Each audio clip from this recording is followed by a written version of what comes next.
Hey guys, Ryan Scott here, and today I'm going to be changing out the heat door actuator in my 2012 Dodge Avenger.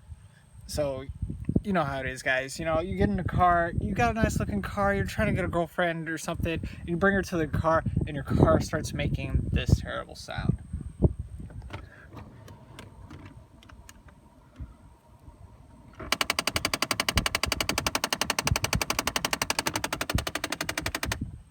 That is so embarrassing, man. There's no way you're going to be able to get anything with that nonsense going on. So I'm going to show you where the location is. So, I mean, I've already taken it apart for the most part, but I'm going to show you guys where all the clips are, screws, and where the actuator is located. So to start up, you know, this is going to be located all the way in, this is all the way down.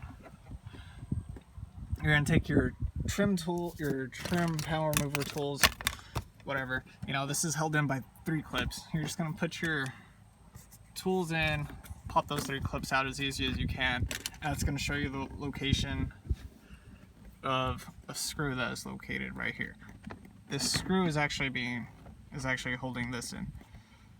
So, you know, pop the side off, take the screw out, take your trim panel remover tool, pop these 2 top ones out.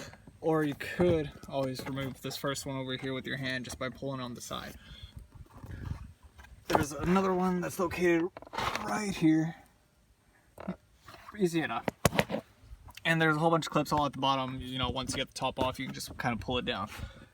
I'm actually having a problem trying to pull this whole piece out because it seems to be folded over the center dash area by 2 more clips held in at the end right there. But the actuator that we're replacing is going to be located right there. Oh wait, right there. That is the heat door actuator that you're trying to replace. So just to show you that it is indeed this piece, let me turn the car back on.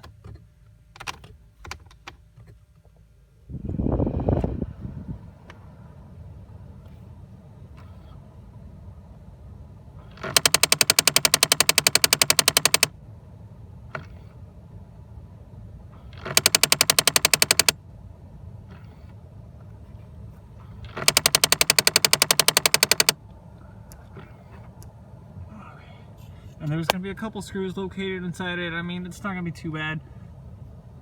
But that's just to give you an idea of where your heat core actuator is for the driver's side. There are 3 in the car. There's 2 over there on the passenger side, right under the glove box. It's really easy to get to. And of course, the one that messed up on my car is the hardest spot. Good luck to you guys in changing out this car part. Thank you. This is Ryan.